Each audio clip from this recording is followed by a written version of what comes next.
Katie. Hello.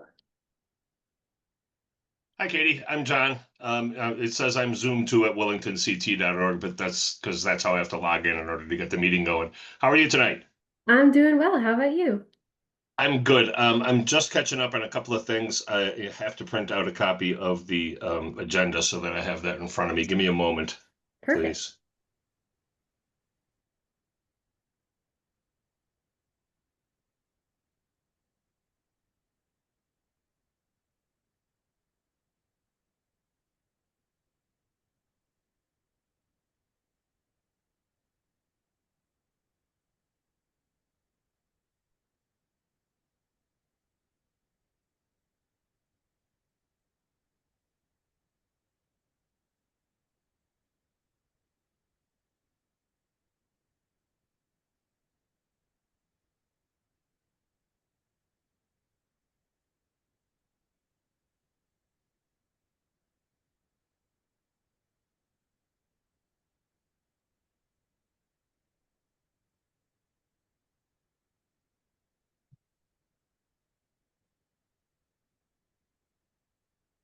Bill Bonnell called me and said that he was having problems getting into the meeting, so let me just send him a text with the meeting link on it.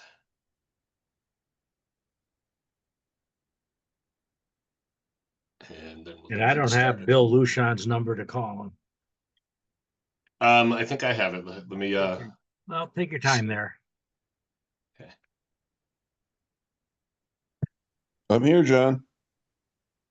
Okay, good.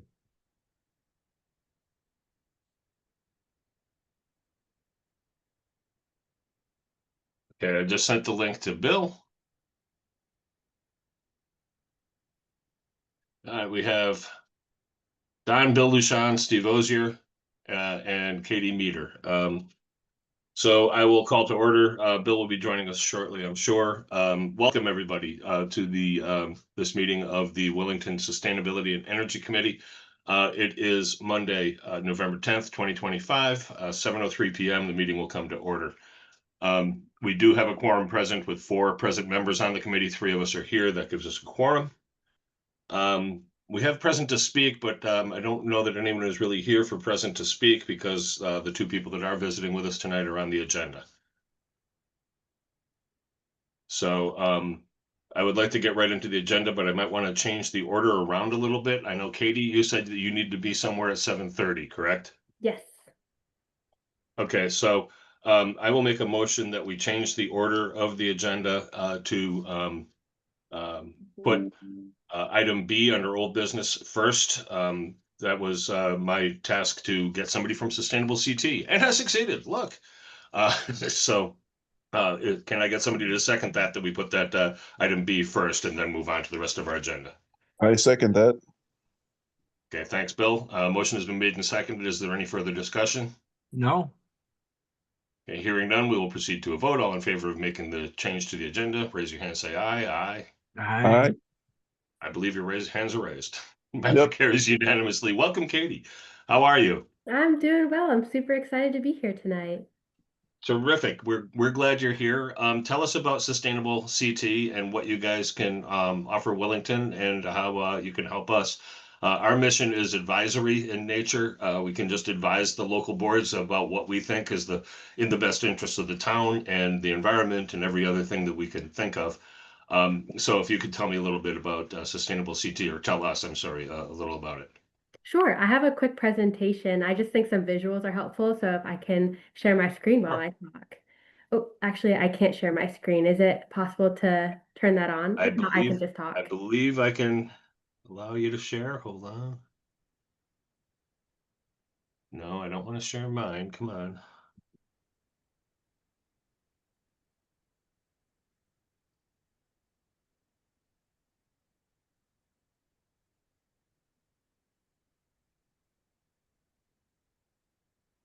Okay, so I just changed it to all participants can share. Try sharing now. Perfect. Alrighty. So, I'm Katie. As we mentioned earlier, I'm super excited to be here. My role within Sustainable CT is I'm the Sustainable Communities Fellow. So I do a lot of the groundwork to help municipalities. So anytime you need help with technical assistance programs, any of our free no cost assistance programs, or if you ever decide to go through certification, I'm on the outreach team, but also am the person, since I'm not an official part of staff, I'm a temporary fellow position for the next year. I'm able to really get my hands dirty and help municipalities do some of the work for the program. So this is sort of the intro of what we're talking about, but let's just get right into it. Also, feel free to interrupt me at any time if you have questions. I'll try and keep it brief so we have some time for questions at the end, but there's not many of us, so if you have a question, just give me a shout. So we're a statewide nonprofit, and there's three major parts of our program. The first is our roadmap of sustainability actions. I'm not sure how familiar any of you are, but if you've navigated through our website, you can see we have 13 categories and a very broad definition of what sustainability is. So whether or not you decide to complete our certification program, it's a really good way to view sustainability holistically. We also have a lot of technical assistance and funding programs and a dollar for dollar grant matching program called the Community Match Fund that we're really excited about. It keeps growing. We have a lot of interested municipalities, tons of different implementation projects that we've completed. So that's very exciting for us as well. And then, of course, our certification program, in which municipalities complete certain actions through our menu of sustainability actions and get fantastic certifications. So first, to just talk about the actions, as I said, here's our 13 categories. As you can tell, it's very, very broad. We have a very diverse and equitable vision of what we consider to be sustainable. So we have things like local economies, supporting local businesses, supporting land trusts, supporting historic societies, of course, anything from clean transportation, complete streets programs, renewable energy, tracking energy, energy audits, things like that. And then I hear that you're all interested in strategic materials management, so that would be things like recycling and composting. But then I also want to point out that equity is a core part of our program. So category 1, in order to complete certification, all municipalities have to complete an equitable process that we help with. And then we have health and wellness opportunities, for example, access to outdoors, affordable housing programs, homelessness prevention programs. So here are actions. Each of these has tons of sub-actions, and then there's even more sub-actions to that. We have, I think, over 500 different actions that municipalities can complete under all of these. So like I said, it's a really good way to view sustainability holistically. And then, as I said, I hear that you're interested in composting organic waste. So as I said in my introduction, I'm more of a groundwork person, but here is everything that I found. I see that you have this book recycling program, which is really cool. That would hypothetically get you points. But one thing I wanted to point out in this top right corner here, under all of our actions, we have funding opportunities. So those might be some great programs if you haven't heard of them already, or you can reach out to us and we can help with that. But projects that we've previously seen through our program and supported, we've done a lot of backyard composting campaigns, but I also wanted to highlight Middletown's partnership with Quantum Biopower. Once again, under all of our actions, we have what we call success stories, which are examples of what other municipalities have done. So if you're interested in looking into what some of your neighbors have done, that's a great place to look. We also have provided letters of support for municipalities in the past if grant seeking is something you're interested in. And then I just want to highlight, we don't endorse any program, but we have seen a lot of municipalities work with Quantum Biopower, which is the anaerobic digester, and Blue Earth composting. We also see a lot of municipalities work with. Another one that hypothetically, if you were to join our program, you would be able to get points for things you already do. So this is an example of something that you've already done in your municipality. This map shows all municipalities in Connecticut in green that have opted into the CPACE program. This earns 20 points, which gets you nearly an eighth of the way to our first certification. So that's a lot of points just for one thing. So I really just wanted to show this to highlight that this is one of our great no-cost technical assistance programs. We work really closely with the Green Bank, but also most municipalities, when they seek certification, it's usually not that hard because you already are doing a lot of actions. Just having your own sustainability team usually means you're already doing a lot of fantastic work that aligns really closely with our program. So I just wanted to highlight those two, just to show a little bit more about Willington and how you're already working really closely with Sustainable CT. Next. CPACE, Katie, for those who don't know, that's Commercial Property Assessed Clean Energy. Is that what that stands for? Yes. Okay. Yep. So that's in Maybe collaboration with the question Green what that's Bank. about. That is Could a you- program that we run with the Green Bank, in which commercial property owners have opportunities to create more resilient buildings. So it's really for retrofitting buildings. Usually it's for older buildings, usually before 2010, but it can be newer building. And it's a great program in which property owners can retrofit buildings. It's really low cost financing. But to be a part of this program, you first have to opt in before you can receive technical assistance from both Sustainable CT and the Green Bank. Okay, so for instance, let's say that there's a property owner in town. He owns a giant apartment complex that UConn students use. Could he put solar on his roof under the CPACE? It's my understanding, yes. Terrific. Okay, those are great opportunities to know about. We'll try to popularize those. There's a Yeah. lot of apartments in town, as you can imagine. We're 5 minutes from UConn. Go Huskies. Go They're Huskies. playing right now, and so I'm missing the game. So Yeah. It's a fantastic program. It is a little bit underutilized in my opinion, but it is a really great way for people to retrofit buildings. There's tons of different projects that can be done with this. So it's good to hear that you already have maybe a property in mind and are already a part of the program. Great, terrific. Awesome. I have a question on the CPACE. I was under the impression that CPACE is just for like business owners getting like, you know, the lower cost financing. So It's what does the town have to non-residential do? property owners. So it can be business, it can be industrial, it can be like large municipal buildings.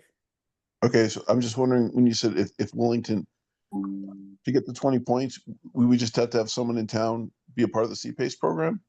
So it's more of a resolution. So you've Oh, okay. opted into CPACE, you've passed a municipal resolution, and that would get you the 20 points. You can also earn extra points if people in your town want to host a workshop to learn more about it or an implementation project like that.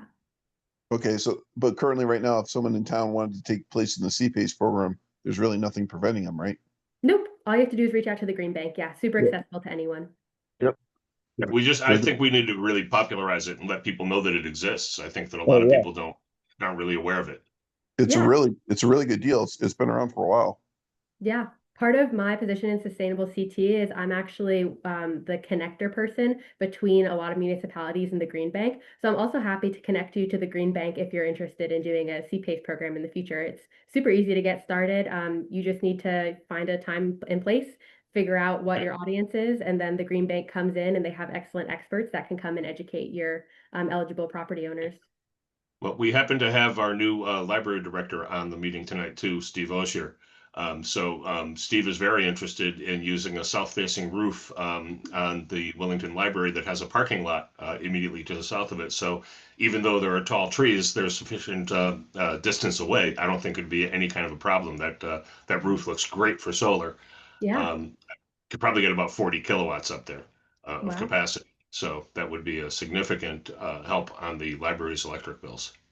Yeah, and that sounds like it would be a great fit to talk to the Green Bank about. That's just the type of project that I think really excites the team over at the Green Bank. So we can definitely, I'll send you an email afterwards and we can talk more about setting that up. Terrific, terrific. Any other questions about CPACE? Awesome. Bill Bonnell is still having trouble getting in. I just emailed him the link again. Hopefully he'll be joining us. What are the borrowing rates under CPACE?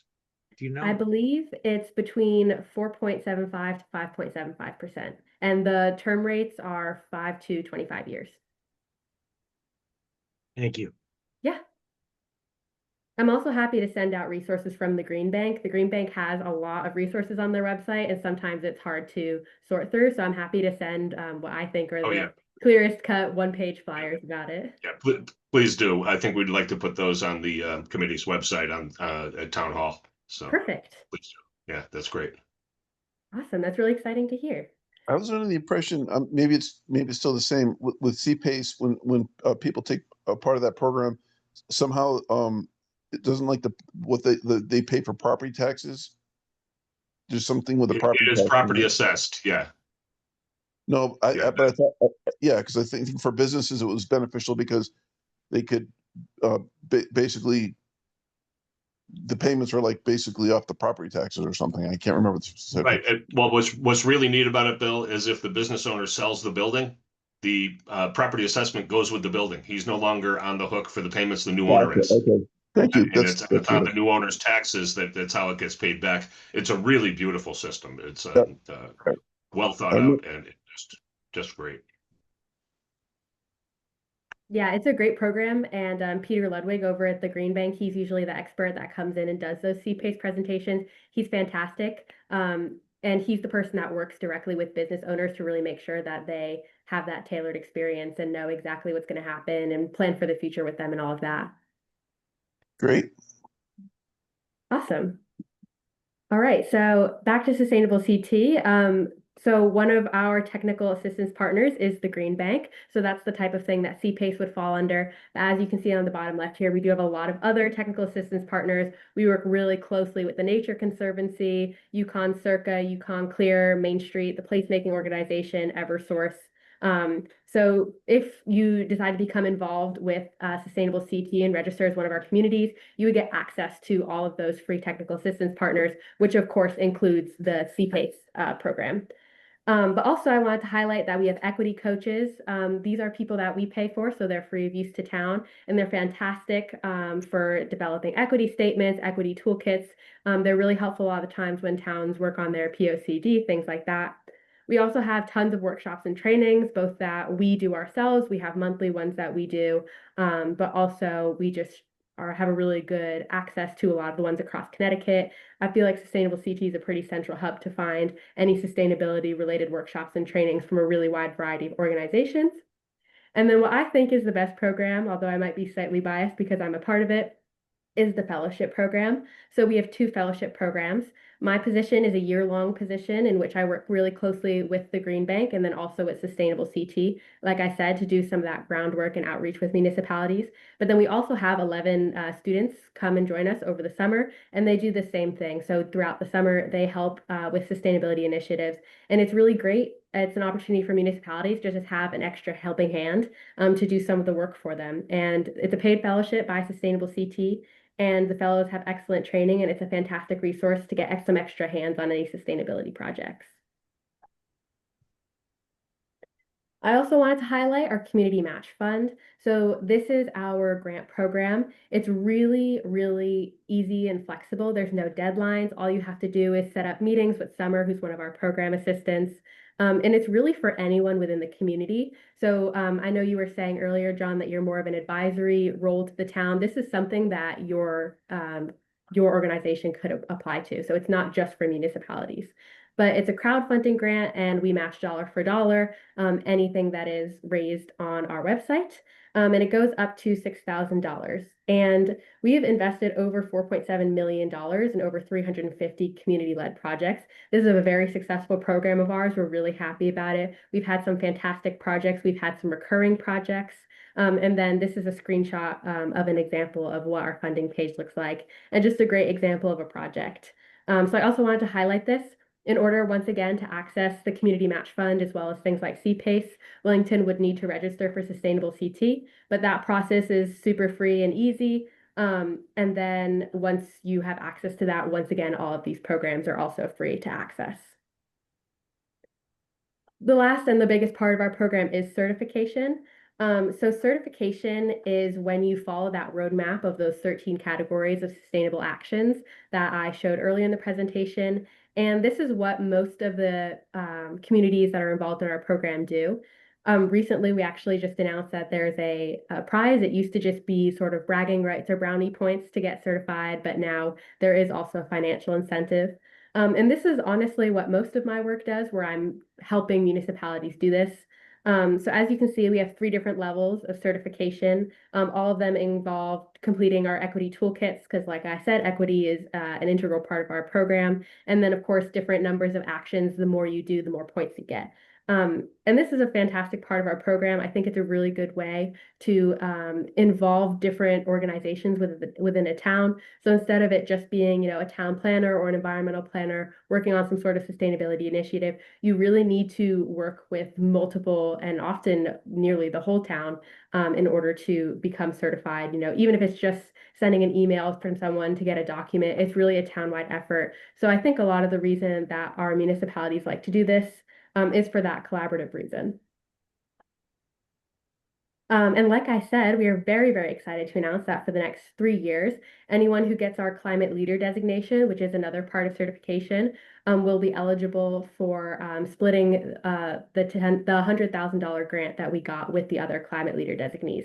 So for example, this year, we were just excited to announce this at our big fall event at the end of October, and we had 8 climate leader designated communities. So each of them got $12,500 to put towards greenhouse gas reducing projects.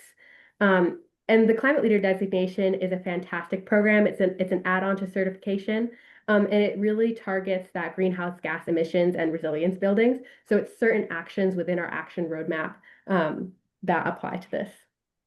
So if I'm not mistaken, Katie, you said earlier that we might already have, or we actually already do have some of those points earned by, for instance, CPACE. That's 20 points we've already got in the bank, right? Yes. And there may well be others. We just have to go through and discover what we've done and what needs doing. Yeah, and that's part of what I do. We call it a point audit. So one of the first steps that we usually do when towns register for our program is I'll reach out and offer a point audit. And essentially what that does is, since I know the program like the back of my hand and you know your town like the back of my hand, we work together. So I'll go through and research your whole town website. And of course, having meetings like this is also super helpful to learn about what you're working on. And I will help find those points for you and make it very clear, tell you exactly what you need to do, how many points, where you need to focus your energy. Because sometimes even that first certification, even the easiest level bronze, can be a little overwhelming. So having that clear-cut to-do list and having someone who knows the program well telling you how many you have is often really helpful. Great. Is that Kent Falls? What do you think? Or is that stock photo?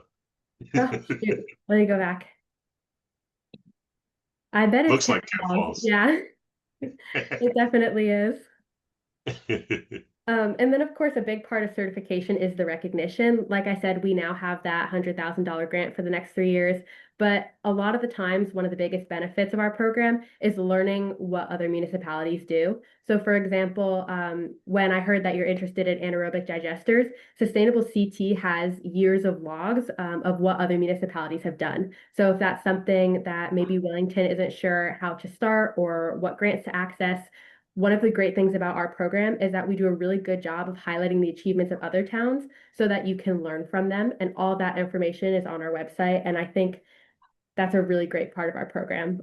We really like to recognize and celebrate. This is at the CCM conference last year. But like I said, we also have our big event in the fall that we just celebrated everyone over at the Goodspeed Opera House in East Haddam. And that was fantastic as well. Could you go back one slide just so I Yeah. could take a quick picture of it? Thank you. Of course.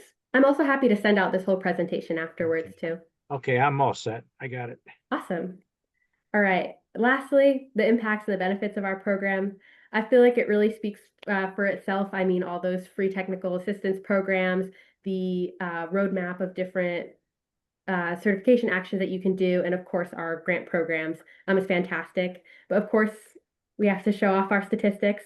So you would be, if you are able to get Wellington to register, our 140th Connecticut town participating. And we do have already over 90% of the state's population in a registered community. This map on the right shows blue is municipalities that are registered. And then of course we have bronze, silver, and gold are the different dots there. We've completed over 5,000 sustainability actions that are within our action roadmap, which is incredible. And we've also seen, like I said, over $4 million invested in community-led projects. Oof. Yes, we have some quotes here, but of course, some of the largest benefits are the environmental and greenhouse gas benefits, which in turn saves money. As I said, it's a really good program to sort of show off what you're doing, but also learn from what other municipalities are doing. There's no discrepancy in our program between, larger cities or municipalities with more or less resources, Democratic, Republican. It doesn't matter. We really have municipalities all across the board. So it's a great opportunity to learn, maybe someone all the way across the state is doing things with similar resources in a similar capacity that maybe, because they're not a neighbor, you wouldn't work with them. Of course, civic pride is a big one. I'm from Guilford, and we were one of the first gold certified sustainable CT towns, and that was like the biggest deal for us. It's all over our town hall, all in our newspapers. People are very proud of that. But also with access to things like CPACE and our other no-cost assistance programs, it's also really beneficial for your business community as well. So I know you guys aren't the people that would actually do the resolution passing, but I just wanted to share this along. In order to be registered and get access to everything, you have to have your municipality pass a resolution, and then it's super easy. You just register on our website and you're all set. You don't have to do Does that have to be, does that have to be ratified at town meeting, or is it Yes. something the Board of Selectmen would do? Yes, It would be an item at town meeting. yes. Okay. Yep. So this has to be fairly official. And once you're registered, you're done. So it's a one and done. You get access to all of our, free, amazing programs. The certification bit is optional. You don't have to do that. That's just an added bonus. You still have access to me, all of the summer fellows, all of our resources without having to do the certification if that's not something your municipality is interested in. Okay. And then, of course, my contact. Okay. Great. Yeah. What questions do you all have? Well, you've got 2 minutes before your next meeting. How much, I how could go a few in-depth can minutes we late. I go? could go a few minutes late. I think I'm good. I certainly see that our committee is going to want to discuss all this. Don, did you have a question? Yes. Now, you said it to go to a town vote. Could that also go just to a selectmen's vote? Or would it need to go to the town? I'm pretty sure it's the town, but let me double Okay. check with you. I can get back to you tomorrow after our staff meeting in the morning. Okay. Okay.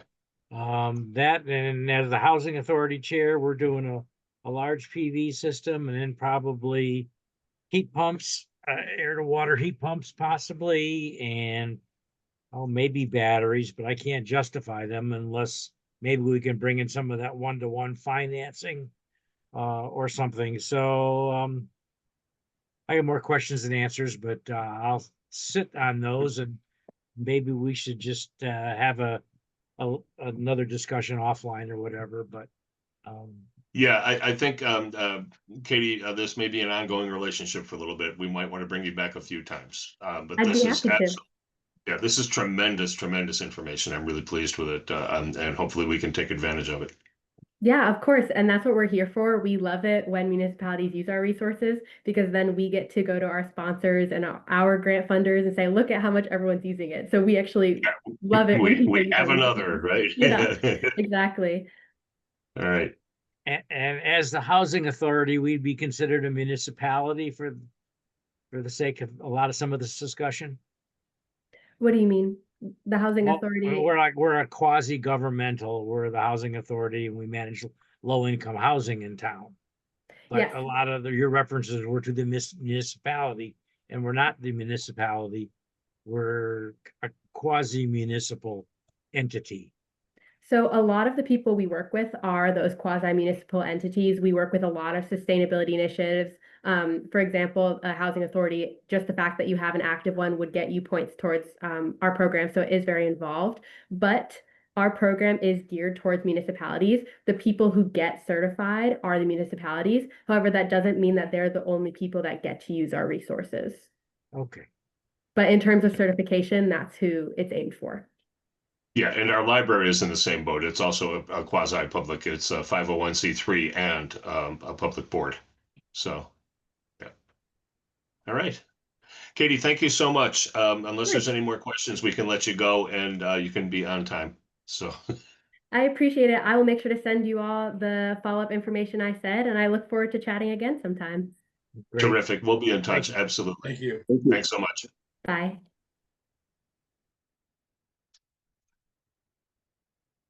Okay, that's exciting. There's a lot of good stuff going on there. We have Steve Ogier on the line, but let me knock out item A real quick.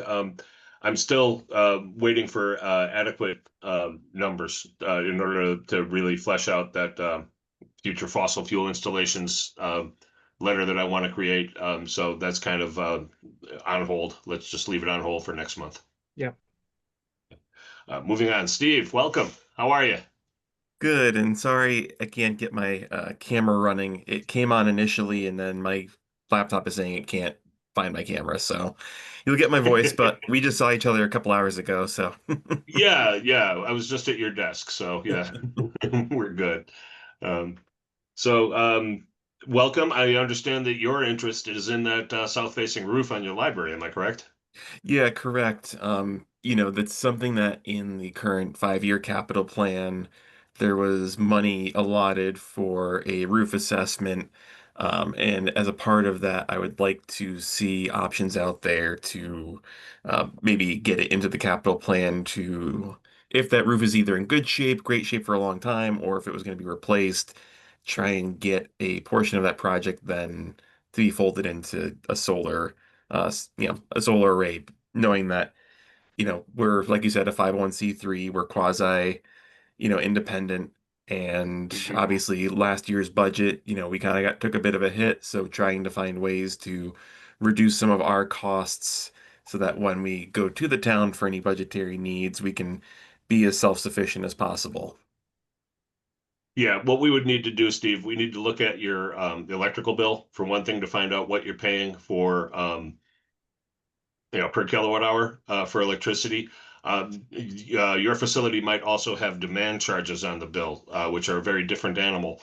In order to remove demand charges, you really need to have batteries on site. The problem with demand charges is that the utility um, gets to charge you for the peak 15-minute usage period that you had during the billing period. So if you're relying on solar to provide your power and it's keeping your demand low, well, that's great. But then you have a rainy day, or in the winter you have a snow day, and the panels get covered with snow. Your demand for a 15-minute interval on that day goes way up, and that's what they Yeah. charge you based on is what's your highest demand rate. And so there's it's more difficult to glean savings if there's demand on the bill.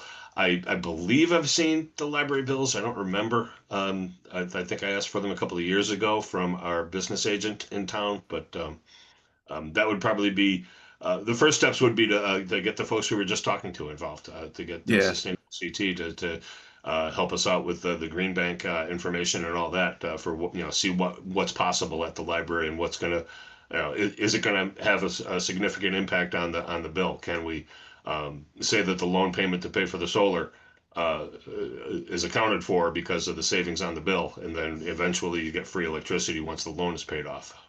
That Yeah, it all does, has and to it be does worked range out. anywhere currently from about $1100 to $1,800, I'd say, a month, depending on the time of year and use. Obviously, summer with AC is much higher use. Probably fall, winter, and spring, it starts to dip down, but I'd say it on average hovers at least over 1,000 a month. I think last month it was around 1,200. So. Right. But yeah, no, that Okay. that that sounds great. And yeah, I did also reach out to the Connecticut Green Bank for a quick, Zoom meeting a few weeks back. I mentioned it to the board. They were one option. There's some pluses and minuses with the Green Bank in terms of, they keep a portion, but you get a cut. Like there's a lot of intricacies, so it's mostly a matter of what would be the best avenue for the library to take. But yeah, I want Right. to move Right. forward to you guys. Yeah. There's still the availability too of a 30% federal tax credit the library would qualify for. That's they took away the residential income tax credit, but the one that applies to municipalities is it's really easy to say that you started the project, and then once you can say you've started the project, then you've got years to Yeah. complete the project. So let's say a hypothetical system I mentioned earlier, we could fit 40 kilowatts of capacity up there at $3 a watt. That's $120,000 for the system. You would get 36,000 of that back from the federal government. So your net cost on the system right off the bat is $84,000. from there, you just have to pay that off and use the savings on electricity to do that payment. Um, that's just the basics of how it all works. Um, but let's definitely move forward looking at what we can do at the library, and see if there's any opportunities there for savings. Um, we want bottom line, it's great to try and prevent greenhouse gases, but it's also great to save taxpayers money. And most of the taxpayers in this town care more about saving themselves money than saving the environment. That's just human nature. Yes, Bill. You think you might mention to Steve about looking at optional equipment too, like in the HVAC area? Yeah, Steve, I know you guys have a gas boiler up there in the library, right? Propane? Propane. Yeah, correct. Yeah. Do you have any idea what your propane bill is? Ooh, propane bill. Not off the top of my head. I could try and pull up I might have the spreadsheet from last year's budget. One moment. I think I should get it loaded up here. Let's see. At propane, we budgeted about $8,000 for the year. So yeah, obviously For it the year. fluctuates. It's going to be used more during the winter than the summer. But yeah, Yeah, 8,000, yeah. and then our electricity budget is 18,500 a year. Hot water is also provided by propane. Do you know? Yes, yep, that's correct. Okay, so the hot water is probably typically hot water usage is about 10 to 15% of the heating bill. So there, um, short of replacing the propane water heaters with electrically fired heat pump water heaters, there's no opportunity for savings there. But if we were to put in some heat pumps on several of the rooms and heat and cool them, using electricity that we're generating with solar, uh, your heating bill could be reduced vastly. And you use the propane as a backup heat source on really cold days, but try to heat the place with heat pumps when you can. And all summer long, cool the place with heat pumps. And then you don't have to, air conditioning is a thing of the past. You use a heat pump in the winter to heat the place, use it to Yeah. cool the place in the summer. No, absolutely. Yeah, no, any guidance with that would be great. And yeah, especially, obviously there's some big projects coming down the pipeline, but next year, 26, 27 is going to be the last year on the 20-year bond for the library. So, it's going to be kind of a big weight, at least off of what the town's been committing annually to the library. But yeah, obviously no one Right. knows what the big projects down the pipeline, but hopefully that allows us to diversify into, all the other smaller projects that help maintain the building and keep it improved and yeah, as efficient as possible. Right. Right. Yes, Bill. One of the other things that was brought to the attention of Wellington Housing Authority when we were examining adding extra new solar install was, and Don can correct me if I'm missing any facts, but getting additional savings or contributions from the Green Bank for public EV charging stations. And that would really fit in nicely at the library. Yeah, sure would. That might be available. Ours was available as a way to increase our PV system that we are doing a land lease on with Earthlight. I don't know if the EV chargers, well, they would probably be available as a methodology or a reason to increase your PV size above your existing usage. But I'm not sure what other incentives there may be for the EV chargers outside of the RRES application under Appendix G for multifamily affordable housing, Okay. just to twist it all up a little bit. Yeah. Okay. Steve, did you have anything else for us? No, that's pretty much it. Just definitely looking for opportunities to, yeah, Okay. just make the library more efficient. Help keep Yeah. the costs down, and yeah, work with Yeah. you all to see what steps we can take and advocate for the Yeah. library in these areas. Don, those the energy coordinator for the town that we were speaking with a couple of months ago, he said something about doing a visit to the library to see what could be done there, correct? That sounds familiar. Yes. Yeah, John Murrow, was it? Very good. Yes. Yeah, okay. Let's reach out to him and ask him if he can get in touch with Steve. Okay. Okay. No, sounds good. Thank you. All right. But yeah, that's about it. Best of luck to you guys with the rest of it. I think Tallinn did Sustainable CT for a while. We actually had, if you're ever looking for a project that got a one-to-one match and even got some grants from other places, if you're ever in Tallinn, go check out the Wannet Senior Park that got funded by AARP and a fundraiser that got that match through their portal pretty significantly. Who did Cool. that? Say that again. Yeah, it's called the Wannet Senior Park in Tallinn. That's where I live. I'm about a couple miles from it. It was a piece of land that was donated to the town, and it was restricted or kind of deed restricted to become a park or a space that was dedicated to seniors. So the Conservation Commission worked with the town and Sustainable CT a few years ago. They built an ADA accessible labyrinth walkway. They've been working on an ADA accessible pathway to a abandoned water silo that's going to eventually be converted, I think, into an art display and possibly have the silo opened up to be something that could be musically themed.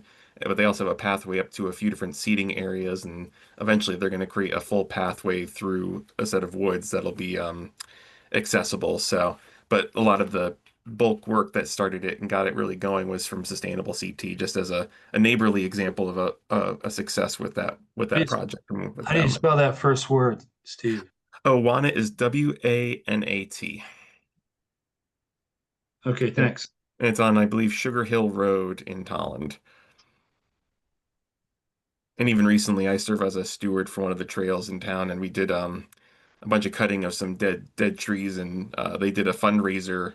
The Conservation Commission did a fundraiser to sell. I think it was about 2 cords of wood that got cut up and put on log splitters from Wow. cleaning up dead trees. So I think it was like 10 bucks a ticket. I forget, I haven't heard how much they raised, but Hey, yeah. hey, if you're looking for anything like that you want to do, I got Forsythia over here that you can just, bring your chainsaw, all right?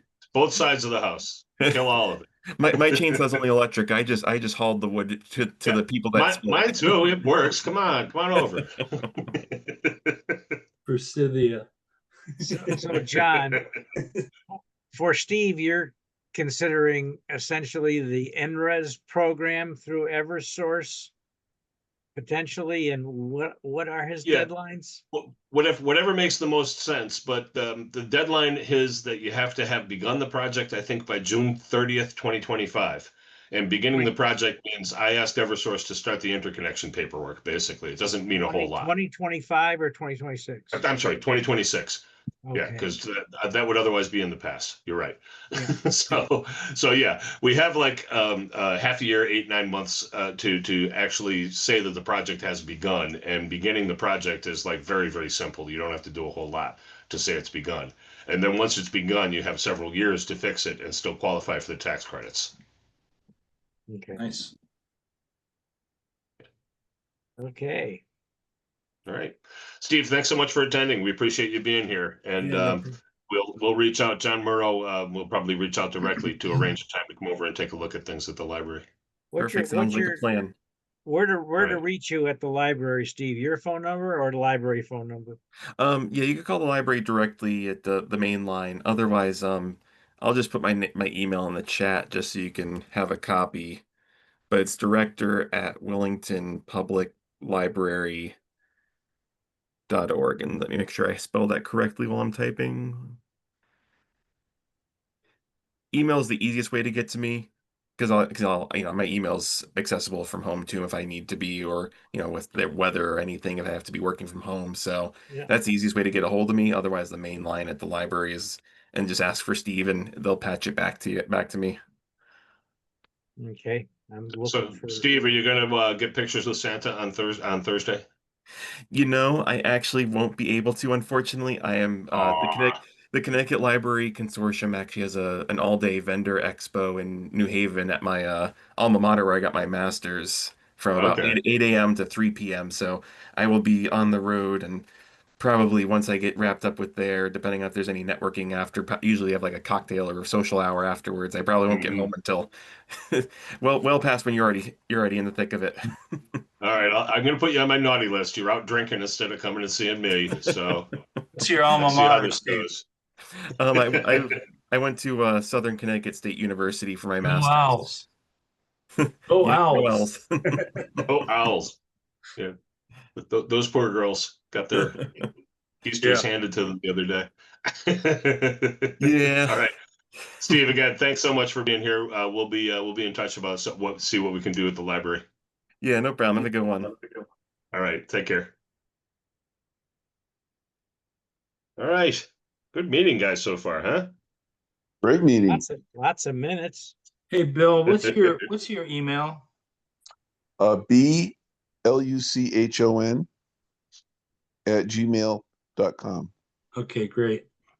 I had some things I was going to send out, but got kind of at a loss for time. It's some more of the stuff from the Connecticut Green Energy News. I'll send them to you guys separately.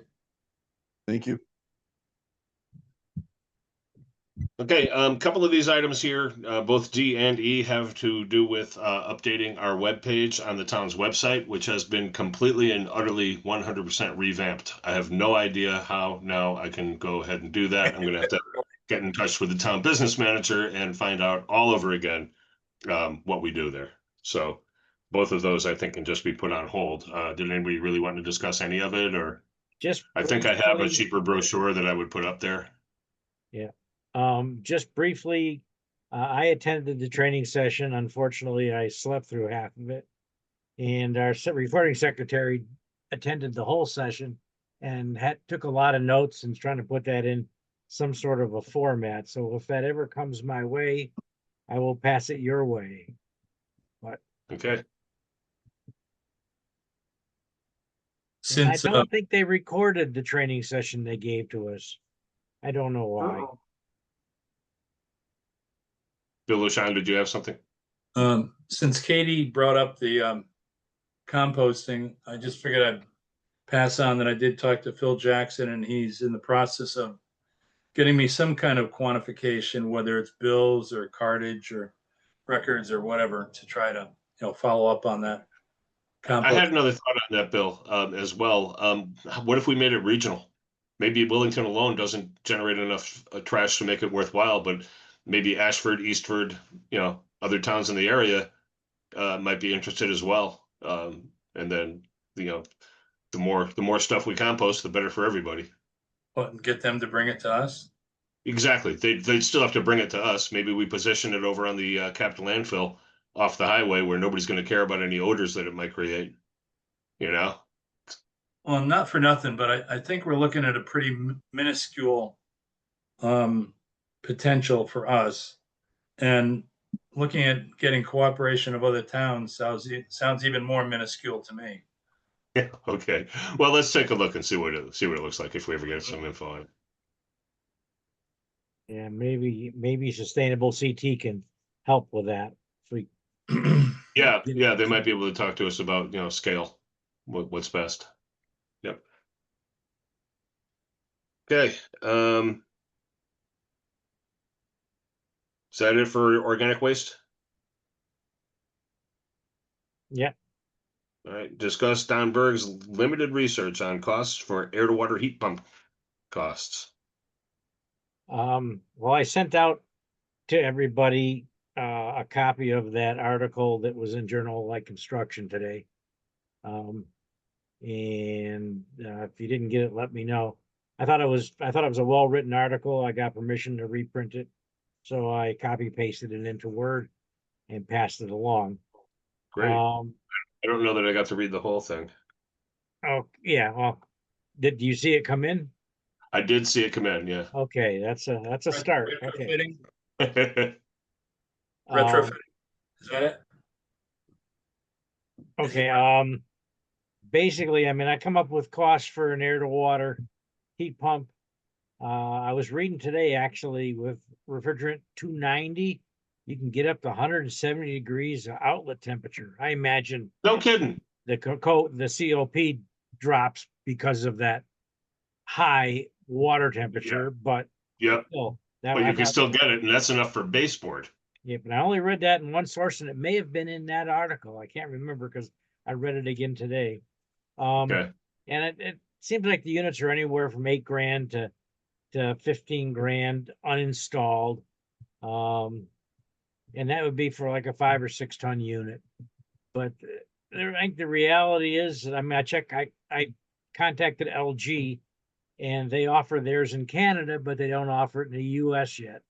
So I Of think course. what's happening is that it's a good thing and it's working its way here. And if it's working in Canada, then it'll work here.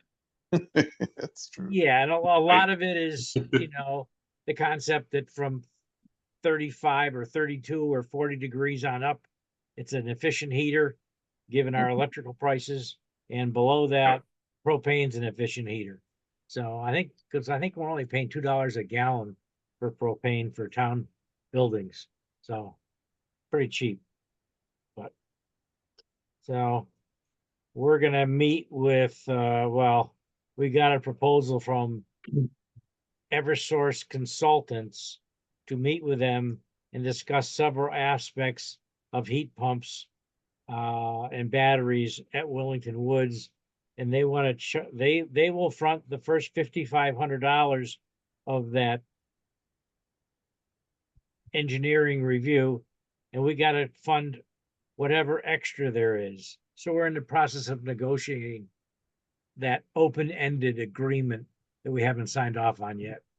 Because, if they come in, if the engineers decide it's 10 grand, I don't want to saddle Button Hill with $4,500 worth of extras until we can determine either it's worthwhile or it's unreasonable. This is just for Button Hill, right? Right. Okay. Yeah. So that's my limited research on air to water heat pumps. Well, other than the fact, I mean, there's direct exchange and there's monoblock, and the monoblock is just a system where it's self-contained and it pumps antifreeze water solution from the exterior to the interior. The direct exchange being the fact that there's a unit that mounts next to your boiler where you just bring refrigeration in and out of the building as opposed to water. Okay. Okay, on to new business, John. Okay, just give me a second. I wanted to look something up here, please. Yeah. Sorry.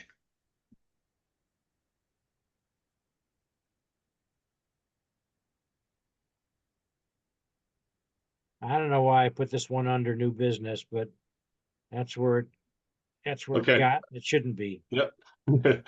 Okay, new business. Discuss if any further progress has been made about monitoring the kilowatt hour usage of the electrical heaters at the pump house.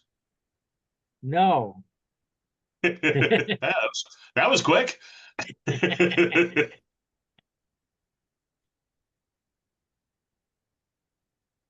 Sorry, I'm trying to do too many things at once here. So nothing to report there, Don? No, nothing to report. Okay. Did you distribute minutes from September 8th? I I don't remember believe seeing. I did, but I probably yeah, I believe I did, but I don't have them open or a link to it right now. Sent item. I don't know.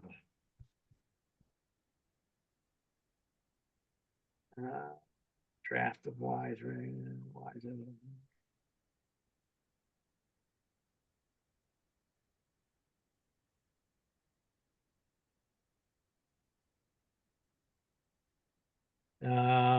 If that was September meeting, yeah. I see I sent an email out on September 11 with the wise. Oh, that's right. We minutes. missed last month. That's right. Yeah.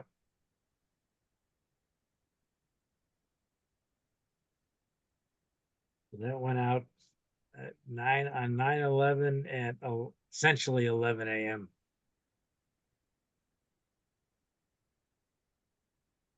And since I wrote them, I'm okay with them. Here they are.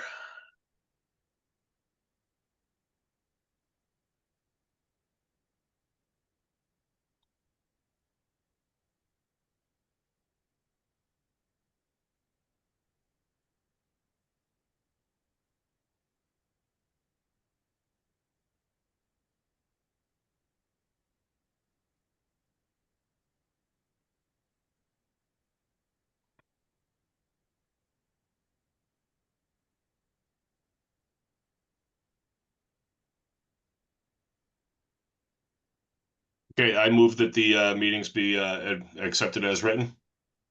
Second. Motion has been made and seconded. Is there any further discussion? Who made the second? Bill Benow. Oh, okay. Motion has been made and seconded. Any further discussion?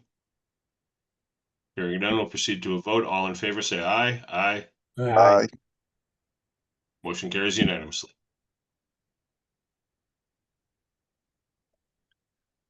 Okay, correspondence?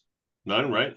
None. I've been checking our mailbox and there's really hasn't been any correspondence.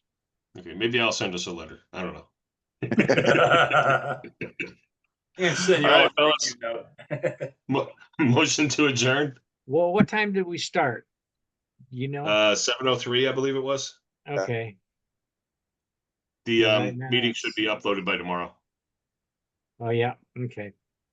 And it's now 7:57. So I'll make a motion that we adjourn 7:57 p.m. Okay, Second. second. There we go. Bill Luschan seconded, and a motion has been made and seconded. Any further discussion? Hearing none. Aye. Aye. Good night, everybody. Thanks Good night. thanks for a great Thank meeting. you. This was a good one tonight. Did you say there was a? what sustainable CT can do? Yep. Did you say there was a UConn game on tonight? Yes. I was trying to get to the co-op because I bought a UConn sweatshirt and they didn't take the inventory control tag off it. So I wanted to go back to the co-op and I got on campus and I said, "Oh my God, what am I doing here?" And I bailed. I drove straight down to Hunting Lodge Road and got the hell out of there. Yeah. The women played last night. My buddy and I tried out our new seats. We have seat backs finally. I was always sitting in bleachers. That is a wow. blessing. Yeah, we are diagonally across from where we were last year, but we have seat backs and it's glorious. All right, guys. See Okay. you soon. Thank you. Good night. Good Good night. night.